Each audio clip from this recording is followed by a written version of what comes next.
ما شاء اللہ لا حول ولا قوة الا باللہ العلی العظیم. ما شاء اللہ. اعوذ باللہ من الشیطان الرجیم. بسم اللہ الرحمن الرحیم. الحمد للہ وله الاسماء الحسنى والصلاة والسلام على نبیہ المصطفى وعلى وصیہ ووزیرہ وخلیفته المرتضى وعلى بنته سیدات نساء العالمین فاطمة الزہراء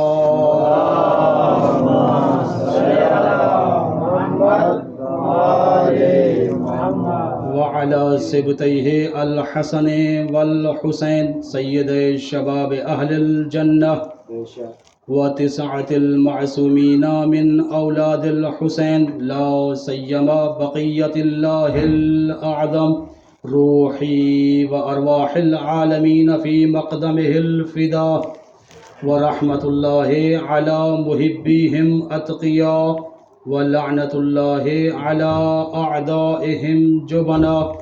اما بعد فقد قال اللہ تبارک وتعالی فی کلامہ الاعلی. بسم اللہ الرحمن الرحیم. وهو الذی خلق الموت والحیاة لیبلوکم ایکم احسن عملا. صلوات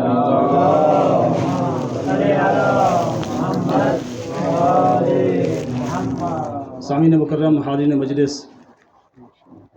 ایک مرحومہ کے ایصال ثواب اور مجلس ترحیم کے عنوان سے آج کے اس فرش عزا کا انعقاد کیا گیا ہے. ماشاءاللہ. دعا ہے کہ خالق کائنات اس مومنہ مرحومہ مغفورہ کے درجات کو بلند فرمائے، ان کے گناہ صغیرہ و کبیرہ کو معاف فرمائے، ان کو جوار ائمہ علیہم السلام نصیب فرمائے. جناب سید فاطمہ الزہرا سلام اللہ علیہ اور ان کی اولاد کی شفاعت نصیب فرمائے. اس مرحومہ مغفورہ کے بلندی درجات کے لیے اور جتنے بھی حاضرین ہیں اپنے اپنے مرحومین کے بلندی درجات کے لیے مل کے صلوات پڑھیے بر محمد و آل محمد. صلوات کا پڑھنا عظیم عبادت ہے. عبادت کو عبادت سمجھتے ہوئے بآواز بلند صلوات پڑھیے.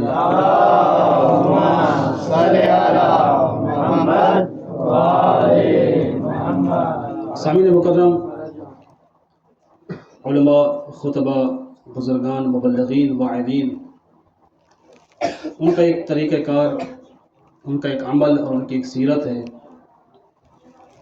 کہ جب بھی ایصال ثواب یا مجلس ترحیم کے عنوان سے فرش عزا کا انعقاد کیا جاتا ہے تو ہمارے مبلغین، ہمارے بزرگان، ہمارے علماء عموماً اور غالباً لفظ موت کو اپنا عنوان سخن قرار دیتے ہیں اور اسی لفظ سے متعلق چند ایک مطالب سامعین کی نظر کرتے ہیں. ماشاءاللہ.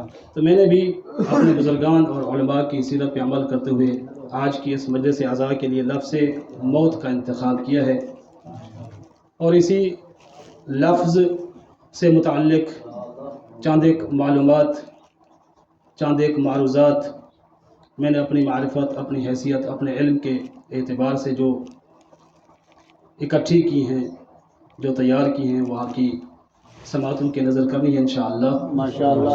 ایک صلوات پڑھیے بر محمد و آل محمد.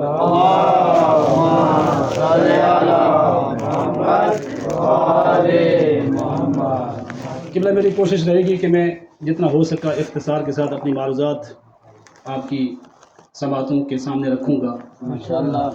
اور خطیب تب جلدی سے اپنا بیان سمیٹ سکتا ہے کہ جب اس کی معروضات سامعین جلد وصول کرتے رہیں. ماشاءاللہ. سامعین مکرم، جب لفظ موت کو عنوان سخن قرار دیا جاتا ہے تو اس عنوان کا تقاضا ہے کہ سب سے پہلے اس کی ڈیفینیشن بیان کی جائے، موت کی تعریف بیان کی جائے. اور موت کی تعریف اگر آپ علماء کے ان کی تحریریں جا کر دیکھیں تو متعدد علماء نے مختلف تعریفیں کی ہیں، لیکن جو غالباً اور عموماً جو تعریف کی جاتی ہے وہ یہ ہے کہ الموت ہوا الانقطاع عن عالم دنیا والانتقال الى عالم الآخرہ، کہ دنیا سے منقطع ہو جانا اور آخرت کی طرف منتقل ہو جانے کو موت کہتے ہیں۔ اس تعریف میں دو لفظ ہمارے سامنے آتے ہیں، ایک لفظ انقطاع ہے، توجہ ہے نا سب کی؟ ماشاءاللہ، آواز پہنچ رہی سب تک انشاءاللہ۔ تو اس تعریف میں دو لفظ ہمارے سامنے آتے ہیں، ایک لفظ انقطاع ہے اور ایک لفظ انتقال ہے۔ اس کا مطلب ہے خود جو لفظ موت ہے اس کی اگر تعریف، اس کی ڈیفینیشن سمجھنی ہو تو اس مرحلہ جو موت کا جو مرحلہ ہوتا ہے، موت کا جو ایک لمحہ ہوتا ہے، اس کے دو مرحلے ہیں۔ پہلے مرحلے میں انقطاع ہوتا ہے، دوسرے مرحلے میں انتقال ہوتا ہے۔ تعریف میں کیا کہا؟ عالم دنیا سے منقطع ہونا، عالم آخرت کی طرف منتقل ہونا۔ منقطع، منتقل، ایک لفظ انقطاع ہے، دوسرا لفظ انتقال ہے۔ لیکن اگر آپ نے کچھ توجہ کی ہو تو آپ نے یقیناً یہ محسوس کیا ہوگا کہ اس تعریف میں دو عالم کا ذکر ہے، عالم دنیا اور عالم دوسرا کے عالم آخرہ، اور دو لفظ ہم نے آپ کے سامنے رکھے، ایک لفظ انقطاع اور دوسرا ہے لفظ انتقال۔ دو عالم ہیں، دو لفظ ہیں، ہر لفظ کا اپنے عالم کے ساتھ تعلق ہے۔ عالم دنیا سے منقطع ہونا، عالم آخرت کی طرف منتقل ہونا، اس کا مطلب ہے انقطاع کا تعلق دنیا کے ساتھ ہے، انتقال کا تعلق آخرت کے ساتھ ہے۔ مزید کھولو اس بات کو، الانقطاع عن عالم دنیا، یعنی جب انسان پہ موت آتی ہے، اس موت کے دو مرحلے ہیں، ایک مرحلے کا نام انقطاع ہے، دوسرے مرحلے کا نام انتقال ہے۔ اس کا مطلب ہے پہلے مرحلے میں یہ حقیقت سامنے آتی ہے، جب انسان پہ موت آتی ہے تو سب سے پہلا مرحلہ یہ ہے، اس انسان کا اس دنیا کے ساتھ جتنا بھی تعلق ہوتا ہے، جتنا بھی رابطہ ہوتا ہے، جتنا بھی لنک ہوتا ہے، سب سے پہلے اس کا یہ ربط، اس کا یہ تعلق منقطع ہو جاتا ہے۔ اور دوسری بات کیا ہے؟ انتقال الی عالم الآخرہ، اور دوسرا مرحلہ یہ ہے کہ جو انسان وفات پا رہا ہوتا ہے، پہلے مرحلے میں دنیا سے منقطع ہوتا ہے، دوسرے مرحلے میں آخرت میں منتقل ہو جاتا ہے۔ تو انقطاع، انتقال، انقطاع کا تعلق کیسے ہے؟ دنیا سے۔ انتقال کا تعلق کیسے ہے؟ آخرت سے۔ تو جس نے بھی یہ تعریف کی، بہت آسان اور سادہ سی تعریف کی ہے، ہر بندہ اس کو سمجھ سکتا ہے۔ کیا تعریف کی؟ موت انقطاع اور انتقال کا نام ہے۔ لیکن جب میں امیر المومنین امام المتقین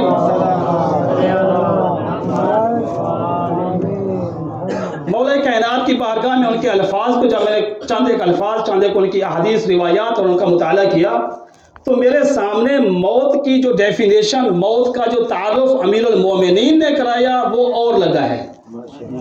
اس لیے کہ ایک شخص، ایک محب امیر کائنات ان کے پاس گیا تو امیر المومنین نے پوچھا، ما جاء بکا، کون سی چیز تجھے میرے دروازے پہ لے کے آئی ہے؟ اس نے کہا، یا امیر المومنین حبکا، اے مولا آپ کی محبت مجھے آپ کے دروازے پہ لے کر آئی ہے۔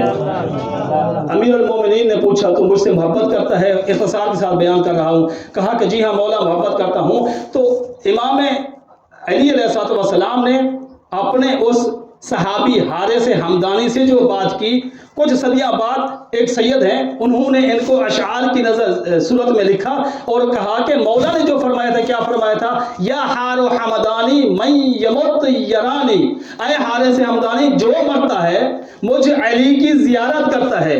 گویا کہ موت کا ایک تعارف امیر کائنات نے بیان کیا، موت کا ایک تعارف علماء نے بیان کیا۔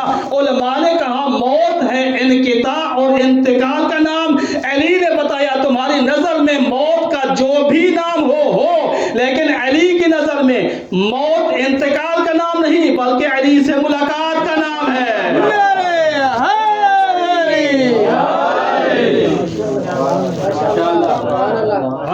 الانقطاع، پہلا مرحلہ کیا ہے؟ الانقطاع. سب سے پہلے جب انسان پہ موت آتی ہے سب سے پہلے جو مرحلے سے گزرتا ہے اس کا انقطاع ہے، دنیا سے انقطاع.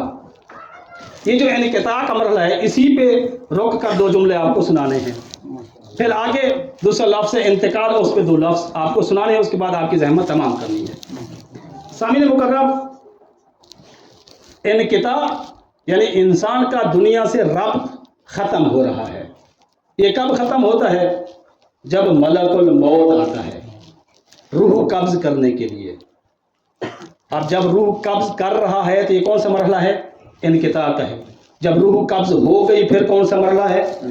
انتقال کا ہے. تو میں پہلے مرحلے میں آپ کو زحمت دے رہا ہوں، انقطاع کے مرحلے میں. یہ جو انقطاع کا مرحلہ ہے جب کسی انسان کا وقت معین ہو جاتا ہے، اس کا اس دنیا میں جو لکھا ہوا وقت تھا ختم ہو جاتا ہے، ملک الموت آتا ہے اس کی روح قبض کرنے کے لیے. جو مر رہا ہے اس کی 2 قسمیں ہیں، یا تو وہ مومن ہوگا یا غیر مومن ہوگا. میں نے کہا یا مومن ہے یا غیر مومن. اب غیر مومن کون ہے؟ جو مومن نہیں ہے وہ غیر مومن ہے، چاہے مشرک ہو یا کافر ہو، چاہے منافق ہو، فاسق ہو یا فاجر ہو، کوئی بھی ہو. اگر مومن نہیں تو غیر مومن ہے. یہ جب ملک الموت، موت کا فرشتہ جب انسان کی روح کو قبض کرنے کے لیے آتا ہے، یہ آتا ہے، توجہ رکھیے گا، انسان کا وقت قریب ہوا، ملک الموت آیا روح قبض کرنے کے لیے. یہ لمحہ نظر میں رکھیے گا، یہ لمحہ نظر میں رکھیے گا. ملک الموت آیا قبض کرنے کے لیے، روح قبض کی نہیں، ابھی روح قبض کرنے کے لیے آیا. یہ لمحہ اپنے ذہن میں مزین کیجئے. یہ جو آتا ہے اس کیفیت کو قرآن نے سورہ نحل میں بیان کیا ہے. کہا کہ جب ملک الموت روح قبض کرنے کے لیے آتا ہے، یا تو وہ سامنے والا بندہ یا تو کافر ہوتا ہے، مشرک ہوتا ہے، منافق ہوتا ہے، فاسق ہوتا ہے، فاجر ہوتا ہے، یعنی غیر مومن ہوتا ہے، یا پھر اس کے پاس آتا ہے جو مومن ہوتا ہے، صاحب ایمان ہوتا ہے.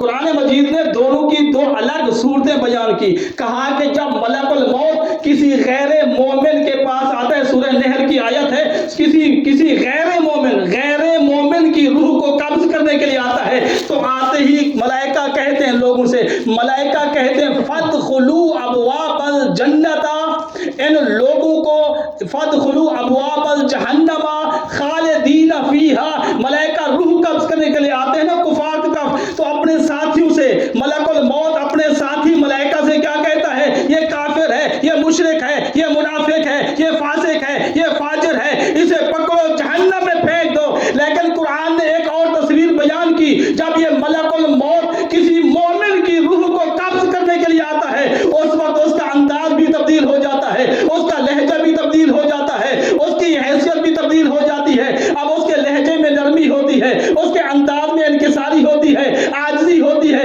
قرآن کی لفظیں آپ کے سامنے بیان کر رہا ہوں. قرآن مجید نے کہا جب یہ ملائکہ مومنین کی ارواح کو قبض کرنے کے لیے آتے ہیں تو ملائکہ ادب و احترام کے ساتھ آتے ہیں اور مومنین سے کہتے ہیں سلام علیکم، اے صاحب ایمان ہمارا سلام ہو. فادخلوا اہل الجنت، تم جنت کے مستحق ہو، چلو جنت میں داخل ہو جاؤ. صلوات پڑھیے بر محمد و آل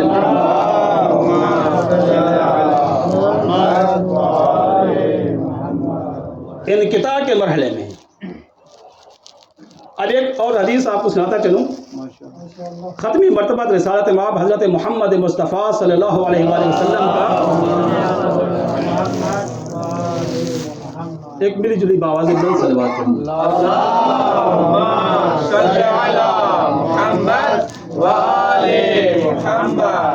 نبی رحمت نے ارشاد فرمایا الناس اثنان.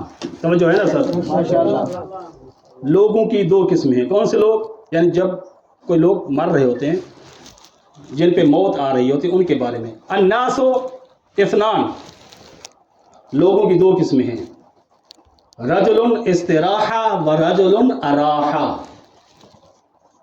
اب عربی میں جو لطف ہے وہ شاید میں اردو میں وہ لطف میں آپ تک منتقل نہ کر سکوں. الناس اثنان، لوگوں کی 2 قسمیں ہیں، رجل استراحا ورجل اراحا. ایک شخص وہ ہے مرتا ہوا بندہ جس پہ موت آ رہی ہوتی ہے، ایک بندہ وہ ہوتا ہے جس کے مرنے سے دنیا کو راحت ملتی ہے، وَرَجُلٌ اسْتَرَاحَ، ایک وہ ہے جو مرتا ہے تو اسے دنیا سے راحت ملتی ہے۔ کیا مطلب؟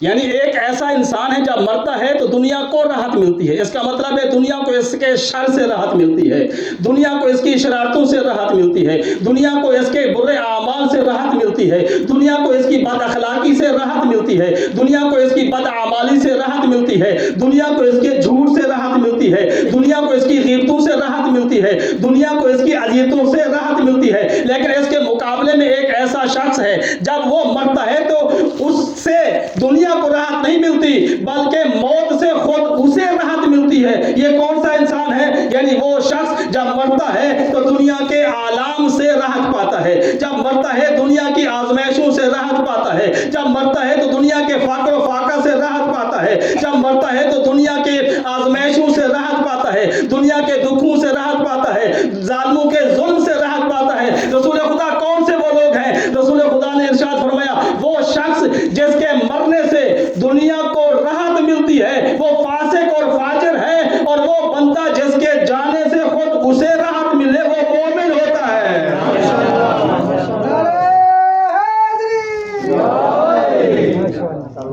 اور جب مومن مرتا ہے تو رحمت الہی میں منتقل ہو جاتا ہے۔ یہ ایک مرحلہ مکمل ہوا۔ موت انقطاع کا نام ہے اور انتقال کا نام ہے۔ مرحلہ انقطاع میں نے مکمل کیا، اب مرحلہ انتقال تھک تو نہیں گئے؟ اب جب منتقل ہوتا ہے، کہاں منتقل ہوتا ہے؟ الی عالم الاخرہ۔ تعریف میں کہا گیا کہ عالم آخرت طرف منتقل ہوتا ہے۔ یہ جو عالم آخرت ہے یہ طویل عالم ہے، لیکن اس عالم کا ایک اور نام ہے جسے عالم برزخ کہا جاتا ہے۔ جب دنیا کی زندگی کا دورانیہ مکمل کرنے کے بعد انسان اگلے عالم میں منتقل ہوتا ہے، اس عالم کا نام ہے عالم برزخ، اور برزخ میں گزاری جانے والی زندگی کو حیات برزخی کہا جاتا ہے۔ بات مشکل تو نہیں تھی؟ اس کو حیات برزخی، برزخ کی زندگی کہا جاتا ہے۔ اب یہ جو برزخ کی زندگی ہے، توجہ کیجیے گا، ہو سکتا ہے تھوڑی علمی اور پیچیدہ بات ہو جائے لیکن نتیجہ انشاءاللہ خوبصورت آپ کی سماعتوں تک پہنچے گا۔ یہ جو برزخ کی زندگی ہے، برزخ کی زندگی اور دنیا کی زندگی، دونوں زندگیوں میں کافی سارا فرق ہے۔ اس لیے کہ جب انسان اس دنیا میں زندگی گزار رہا ہوتا ہے اس کے سامنے دو چیزیں قید بن کر ہمیشہ رہتی ہیں۔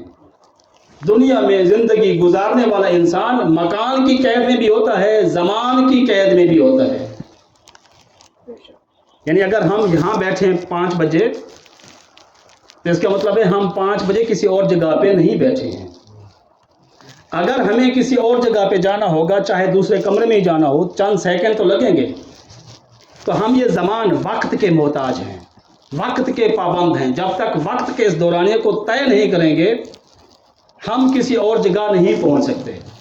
اسی طرح مکان کی جگہ کی، مکان کی قید میں ہوتا ہے۔ اگر ہم اب اس مقام پہ بیٹھے ہیں تو اس کا مطلب ہے ہم دنیا کے کسی اور مقام پہ نہیں بیٹھے۔ اگر ہم کسی اور مقام پہ بیٹھے ہوتے تو یہاں نہ ہوتے۔ تو انسان جب دنیا میں زندگی گزارتا ہے تو یہ حیات، یہ زندگی، یہ دنیاوی زندگی، دو قیدیں ہیں اس میں، ایک مکان کی قید ہے اور ایک زمان کی قید ہے۔ لیکن جب انسان اس دنیا سے رخصت ہو کے دوسرے عالم میں، عالم برزخ میں چلا جاتا ہے تو عالم برزخ میں جو زندگی گزارتا ہے، برزخ کی زندگی گزارتا ہے، اس کا دائرہ وسیع ہو جاتا ہے۔ اس لیے کہ علماء لکھتے ہیں برزخ کی زندگی میں انسان زمان کی قید سے بھی آزاد ہو جاتا ہے، مکان کی قید سے بھی آزاد ہو جاتا ہے۔ اس کا مطلب یہ ہوا کہ جب اس زندگی میں زمان بھی شرط نہیں ہے، مکان بھی شرط نہیں ہے، اس کا مطلب یہ کہ وہ ایک وقت میں کئی جگہ پہ ہو سکتا ہے، ایک وقت میں کئی جگہ پہ ہو سکتا ہے، اور کئی جگہوں میں ایک وقت میں ہو سکتا ہے۔ لیکن یہ جو فرق بیان کیا کہ دنیا کی زندگی مقید ہے، آخرت کی زندگی میں کچھ کیا ہے، وسعت ہے. کیا یہ حیات کا یہ پہلو ہر انسان کے لیے ہے یا بعض اس سے مستثنا ہیں؟ سید منیر الخباز کا ایک مقالہ ہے، آپ بھی موجود ہے، الموت فی تراث اہل البیت، اس میں یہ سارے مطالب موجود ہیں. وہ کہتے ہیں کہ یہ جو زندگی ہے دنیا میں انسان مقید محدود زندگی گزارتا ہے، لیکن برزخ کی زندگی اطلاقی ہوتی ہے، اس میں وسعتیں آ جاتی ہیں. انہوں نے لکھا کہ ایسا نہیں ہے کہ یہ ہر انسان کے لیے ہو، کہا کہ بعض انسان ہیں جو اس سے مستثنا ہیں. میں بات تھوڑی سی کھولوں تاکہ سب تک پہنچ جائے. دیکھیں، جب انسان مرتا ہے عالم برزخ میں چلا جاتا ہے، وہ زمانے کی قید سے بھی آزاد ہو جاتا ہے، مکان کی قید سے بھی آزاد ہو جاتا ہے. اس کا مطلب ہے کہ نہ مکان کا پابند ہے نہ زمان کا پابند ہے، تو ایک وقت میں کئی جگہ پہ ہو سکتا ہے، اس لیے کہ وقت کے دنیا والے پابند ہیں وہ نہیں. توجہ کریں، توجہ کیجئے تھوڑی. دنیا والے پابند ہیں، برزخ والے اس کے پابند نہیں ہوتے. تو یہ کس کی زندگی ہے؟ حیات برزخی. اس میں جو بھی چلا جائے اس کی زندگی کا یہ خاصہ رہتا ہے. لیکن جو دنیا میں زندگی گزار رہے ہوتے ہیں، جو دنیا میں زندگی گزار رہے ہوتے ہیں، ان کی زندگی مقید ہوتی ہے، وہ پابند ہوتے ہیں مکان کے بھی زمان کے بھی. کیا یہ دنیا کی مقید زندگی بھی دنیا میں رہنے والے ہر ایک کے لیے ہے؟ کہا کہ نہیں. کیا دلیل ہے؟ کہا کہ بعض ہستیاں ہیں جو دنیا میں رہتے ہوئے بھی ویسی زندگی گزارتے ہیں جیسے عام انسان مرنے کے بعد برزخ کی زندگی گزارتا ہے. کیا مطلب؟ کہا کہ عام انسان مرتا ہے، برزخ کی زندگی میں جب جاتا ہے وہ زمان سے بھی آزاد ہو جاتا ہے، مکان کی قید سے بھی آزاد ہو جاتا ہے. لیکن کچھ ہستیاں ایسی ہیں جو اس دنیا میں رہتے ہوئے بھی نہ مکان کی پابند ہوتی ہیں نہ زمان کی پابند ہوتی ہیں. قبلہ دیوار کے پیچھے کیا ہے؟ ہم میں سے کوئی کچھ نہیں بتا سکتا. یہ ہے مکان. اس زمانے میں 100 سال بعد کیا ہوگا ہم میں سے کوئی نہیں بتا سکتا. 200 سال پہلے کیا ہوا ہم میں سے کوئی نہیں بتا سکتا. لیکن دنیا میں کچھ ایسی ہستیاں ہیں جو آگے کی خبر بھی دے سکتی ہیں، پیچھے کے احوال بھی بتاتی تھی. دنیا میں کچھ ایسی ہستیاں ہیں اور تھی جو دیوار کے پیچھے کیا ہے بتا سکتی تھی. ہاتھ کی مٹھی میں کیا پابند کیا بند ہے یہ بھی بتا سکتی تھی. مثال دو، ہمارے امام جواد کسی چوراہے پہ کھڑے تھے، ایک شخص گزرا، کچھ دیر بعد واپس آیا، آ کر کہتے ہیں اے رسول زادے مجھے بتاؤ میرے ہاتھ میں کیا ہے. میرے امام نے فرمایا ایک بادشاہ شکار پہ جاتا ہے، شکار کرتا ہے، مچھلی کا شکار کرتا ہے، واپس آتا ہے اور آ کر حجت خدا سے پوچھتا ہے میرے ہاتھ میں کیا ہے.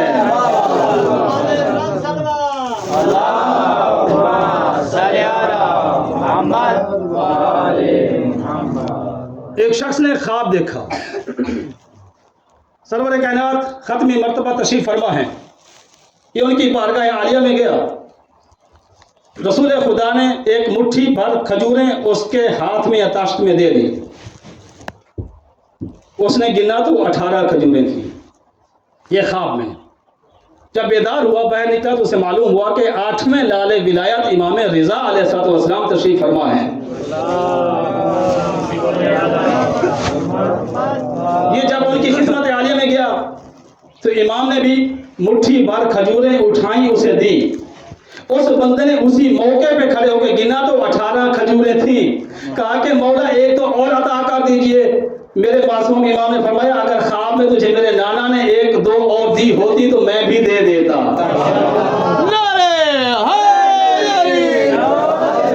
اس کا مطلب ہے اس دنیا میں بعض ہستیاں ایسی ہیں رہتے دنیاوی زندگی گزار رہے ہوتے ہیں لیکن وہ زمان اور مکان کی قید سے آزاد ہوتے ہیں. ایک اور دلیل دی، کہا کہ دیکھیں امیر المومنین حضرت علی ابن ابی طالب علیہ السلام نے ارشاد فرمایا لو کشف لی الغطا لمزددت یقینا یا ایمانا. مولا نے فرمایا کہ اگر میری آنکھوں سے یہ پردے ہٹا دیے جائیں علی کے یقین اور ایمان میں ذرا بھر بھی اضافہ نہیں ہوگا. علماء نے لکھا اس کشف غطا سے مراد موت ہے. کہ انسان کا جو ادراک کا دائرہ ہوتا ہے وہ تب وسیع ہوتا ہے جب اسے موت آتی ہے. یعنی جب موت آتی ہے برزخ کی زندگی میں جب منتقل ہوتا ہے اس کے ادراکات وسیع ہو جاتے ہیں، اس کے سامنے کا نافذ حقائق اور کھول کے آ جاتے ہیں. گویا علی ابن ابی طالب نے بتا دیا. تو مرنے کے بعد جن چیزوں کو محسوس کرتے ہو، علی ان چیزوں کو دیکھنے کے لیے موت کا محتاج نہیں، بلکہ اسی دنیا میں علی ہر چیز کو دیکھ لیتا ہے.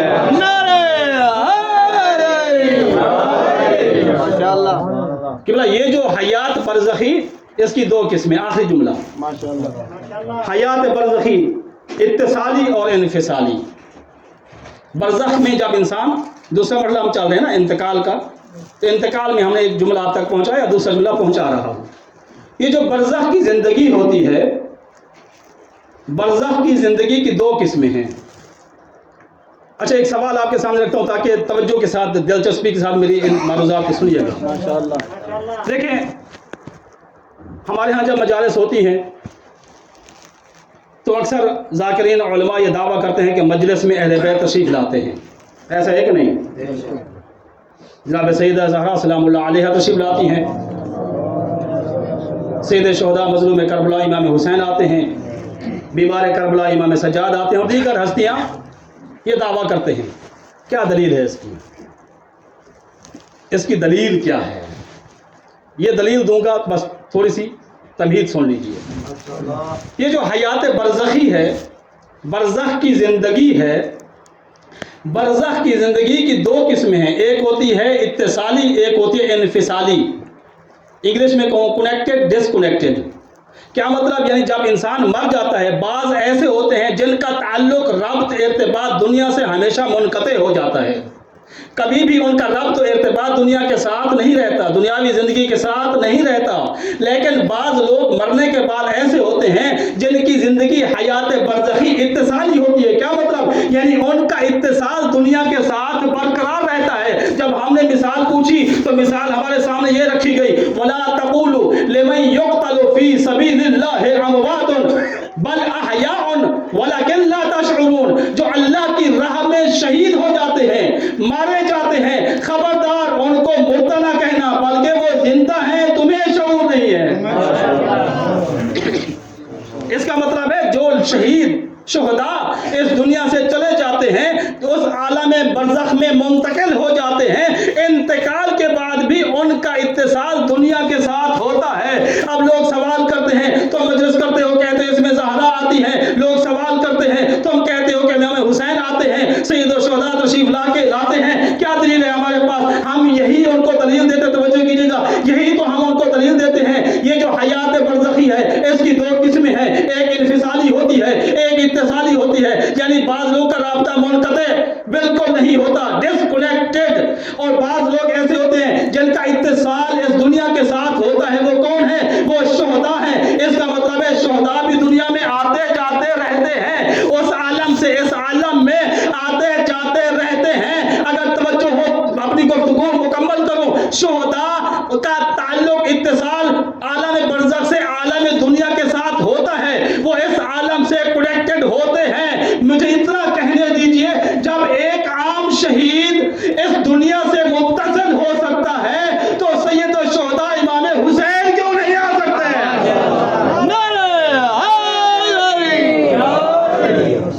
اور دیگر ہستیاں کیوں نہیں آ سکتی؟ الموت ہوا الانقطاع والانتقال. اب جہاں یہ ساری حقیقت میں نے آپ کے سامنے رکھی، وہاں پہ کیا ہے کہ موت کی خبر جب ملتی ہے تو ایک خاص قسم کی کیفیت اس خبر میں ہوتی ہے. جب کسی کو بتایا جاتا ہے، اطلاع دی جاتی ہے کہ آپ کے فلاں رشتہ دار وفات پا گئے ہیں، اس خبر کے ملتے ہی خبر سننے والے کا چہرہ غمگین ہو جاتا ہے، اس کا چہرہ اداس ہو جاتا ہے. کیوں؟ یہ خبر میں ایک کیفیت ہوتی ہے، کیفیت اثر کرتی ہے، انسان غمگین ہو جاتا ہے، مغموم ہو جاتا ہے. اب اگر لوگ ایک ہی علاقے میں ہیں، ایک ہی بستی میں ہیں، ایک ہی گھر میں ہیں، اور وہاں پہ کسی کی وفات ہو جاتی ہے اور ایسی خبر آ جاتی ہے، لوگ سنتے ہیں، دکھ سب کو ہوتا ہے. لیکن ہم مسافرت کی زندگی گزار رہے ہیں، ہم پردیس کی زندگی گزار رہے ہیں، ہم ملک سے دور ہیں، رشتہ داروں سے دور ہیں، یوں کہوں کہ خوشیوں سے بھی دور ہیں اور غمیوں سے بھی دور ہیں۔ جب اپنا کوئی وفات پا جائے نا، اس کی خبر جب ملتی ہے، اگر انسان وطن میں ہو نا اسے بھی دکھ ہوتا ہے، لیکن جو پردیس میں ہو اسے زیادہ دکھ ہوتا ہے، اس کے لیے برداشت کرنا مشکل ہو جاتا ہے۔ اس لیے کہ جب انسان اپنے وطن میں ہو، اسے دلاسا دینے کے لیے، اسے پرسہ دینے کے لیے کافی سارے لوگ آ جاتے ہیں، اس کا دکھ، اس کا غم تقسیم ہو جاتا ہے۔ لیکن جب پردیسی کو معلوم ہوتا ہے نا اس کی والدہ کا انتقال ہو گیا، یا کسی پردیسی کو یہ خبر دی جائے کہ تمہاری بہن کا انتقال ہو گیا، تمہارے بابا کا انتقال ہو گیا، تمہارے بھائی کا انتقال ہو گیا، اس کا دکھ بڑھ جاتا ہے۔ اور دکھ بڑھانے والی چیز پردیس ہوتی ہے۔ عربی میں پردیس کو غربت کہتے ہیں، جو ہم کہتے ہیں نا غریب الوطن، یعنی دور ہوتا ہے انسان اپنے وطن سے، ہم غریب الوطن ہیں۔ اور کتنا ہم میں صبر ہے کہ ہم وقتاً فوقتاً ایسی خبریں سنتے رہتے ہیں اور اکیلے گھر کے کسی کونے میں بیٹھ کے روتے رہتے ہیں۔ بس چند ایک دوست آتے ہیں، دلاسا دیتے ہیں، فاتح ہوتی ہے، وہ چلے جاتے ہیں، اپنے کام میں مشغول ہو جاتے ہیں، لیکن جس کا کوئی مرتا ہے اس کا غم باقی رہتا ہے، تقسیم نہیں ہوتا۔ یہ کیفیت ہم سب اس بات کو محسوس کر سکتے ہیں کہ جب کسی کی وفات کی اطلاع ملتی ہے، اگر انسان وطن میں ہو دکھ اسے ہوتا ہے، لیکن اگر کوئی انسان پردیس میں اسے بتایا جائے تیری والدہ کی وفات ہو گئی، اسے زیادہ دکھ ہوتا ہے۔ اور پردیسی انسان کتنا صبر سے کام لیتا ہے۔ میں کہتا ہوں اے پردیسی بھائی، آپ کی اگر والدہ کی وفات ہوئی ہے، یا آپ کی بہن کی وفات ہوئی ہے، یا کسی اور رشتہ دار کی وفات ہو گئی ہے، تمہیں خبر ملی نا، پردیس میں بیٹھ کے رو رہے ہو نا، کتنے دن رو گے؟ 2 دن رو گے، 4 دن گریا کرو گے، 5 دن گریا کرو گے، چند دن گریا کرنے کے بعد تم اپنی روٹین پہ واپس آ جاؤ گے۔ میں قربان جاؤں امام سجاد کے صبر پہ۔ امام سجاد بھی سفر میں تھے، امام سجاد بھی پردیس میں تھے، ان کے پردیس میں انہوں نے اپنی آنکھوں سے دیکھا اس کا جوان بھائی علی اکبر مارا گیا، ان کا چچا عباس مارا گیا، ان کا بھائی قاسم مارا گیا۔ یہ اب امام سجاد ہیں جو خبریں سن رہے ہیں تو صبر سے کام لے رہے ہیں۔ کتنا صبر کیا ہوگا جناب امام بیمار کربلا امام سجاد نے جب بتایا ہو گیا ہوگا نا، اے سجاد تیرا چھوٹا ننھا بھائی علی اصغر بھی مارا گیا۔ اجرکم علی اللہ۔ اب بات یہاں تک نہیں ہے اے ارباب اعزاء، جس مرحومہ مغفورہ مومنہ خاتون کی اصال ثواب کی مجلس ہے نا، تو ہم اس کے دکھ میں جو ان کے لواحقین ہیں اللہ ان کو صبر جمیل عطا فرمائے، ہم ان کے اس دکھ کی گھڑی میں ان کے برابر کے شریک ہیں، اس لیے تو آج یہاں جمع ہوئے مجلس ہو رہی ہے اور فاتحہ خوانی ہو رہی ہے، ہم ان کے دکھ میں برابر کے شریک ہیں۔ ہم کہیں گے اے بھائی آپ کا دکھ اپنی جگہ پہ، لیکن اتنا بتا جب آپ کی اس مرحومہ کو جب آپ کی اس مرحومہ کی وفات ہوئی نا، کیا اسے غسل دیا گیا؟ نہیں، کہے گا دیا گیا۔ کیا اسے کفن دیا گیا کہ نہیں؟ کہے گا دیا گیا۔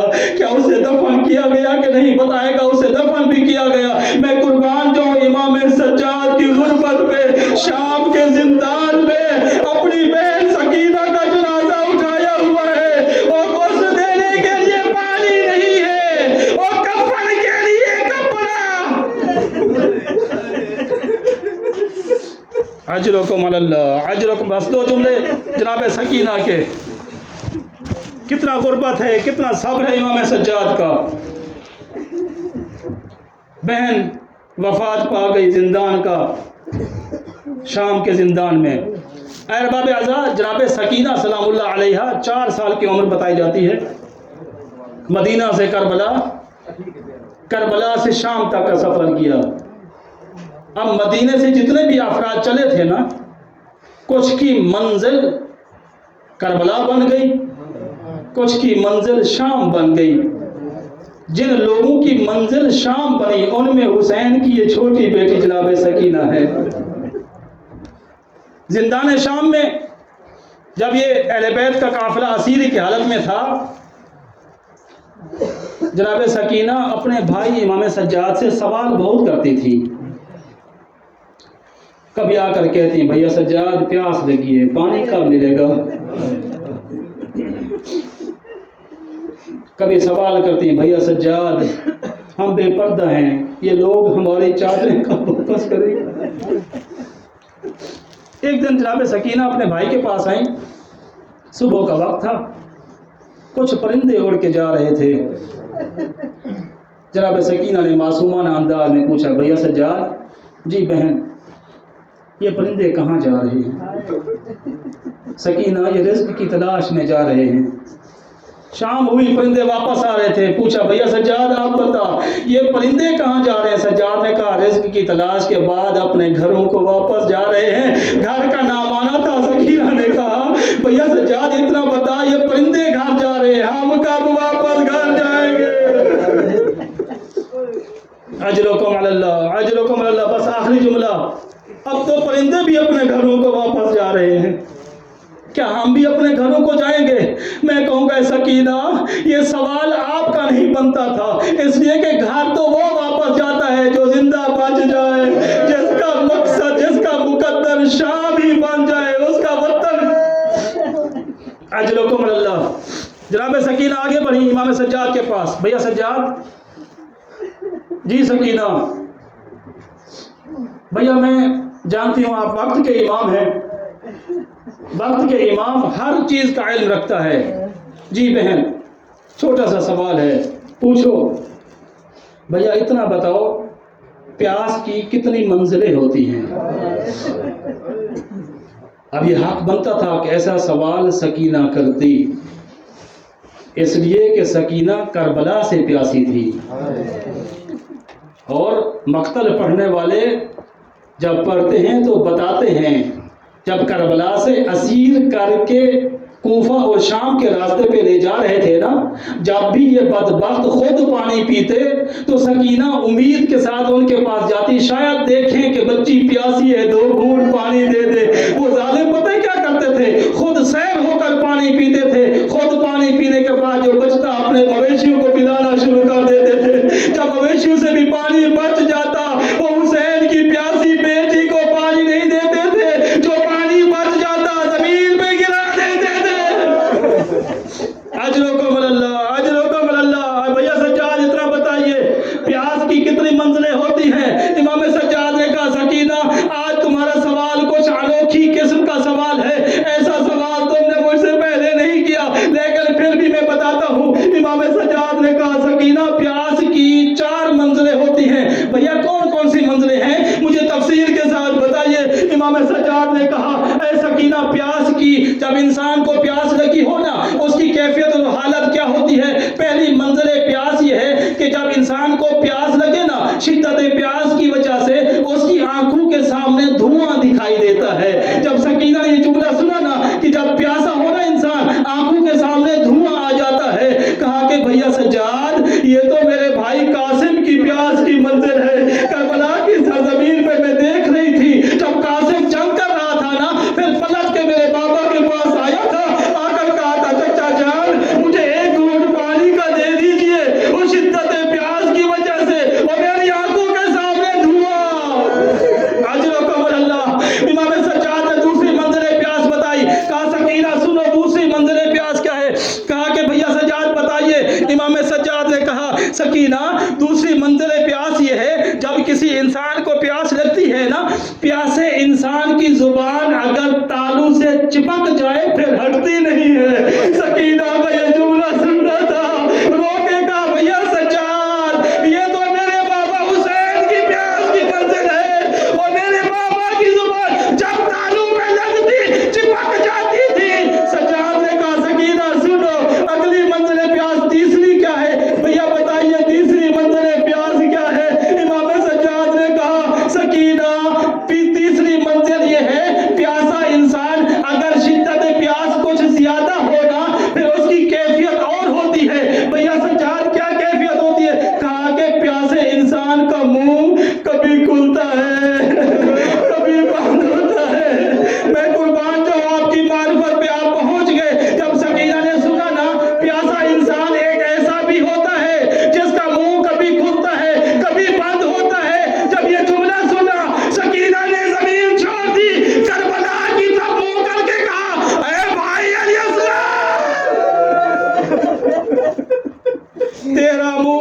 کبھی بند ہوتا تھا کبھی کھلتا تھا. ارے بھائی تو پیاس کی تیسری منزل پہ تھا بھیا. آخری منزل ایک اور منزل سنائیے. اب توجہ کیجیے گا, آخری جملہ ہے. امام سجاد نے فرمایا سکینہ پیاس کی چوتھی منزل سن لو. جی بھیا کون سی منزل ہے؟ جناب امام سجاد علیہ السلام نے فرمایا سکینہ پیاس کی منزل کیا ہے؟ شدت پیاس جتنا ہوتی ہے منزل پیاس اتنا بڑھ جاتی ہے. پیاس انسان کی کیفیت اور حالت بھی بدلتی رہتی ہے. جی بھیا بتائیے چوتھی منزل کیا ہے؟ امام سجاد نے کہا سکینہ چوتھی منزل پیاس یہ ہے جب انسان کئی دنوں کا پیاسا ہونا. شدت پیاس ہو کئی دنوں کا پیاسا ہو, جانتی ہو کیا کیفیت ہوتی ہے؟ سکینہ نے پوچھا بتائیے کون سی کیفیت ہوتی ہے؟ بیمار کربلا نے بتایا ایسے انسان کے جسم کا گوشت ہڈیوں کو چھوڑنا شروع کر دیتا ہے. گوشت جدا ہو جاتا ہے ہڈیوں سے. اے ارباب عزا, ابھی بھی سکینہ نے یہ جملہ تو سن لیا, اب کھڑی بھی ہو گئی, لیکن بی بی سکینہ کھڑی ہو گئی. نہ نجف کی طرف رخ کیا, نہ کربلا کی طرف رخ کیا, نہ مدینے کی طرف رخ کیا. سکینہ نے اپنے دونوں ہاتھ بیمار کربلا کی طرف بڑھائے, کہا بھیا سجاد اور تیری بہن سکینہ کو دیکھو, اور میرے ہاتھوں کا گوشت ہڈیوں سے الگ ہو رہا ہے. او بھیا میں پیاس کی چوتھی منزل.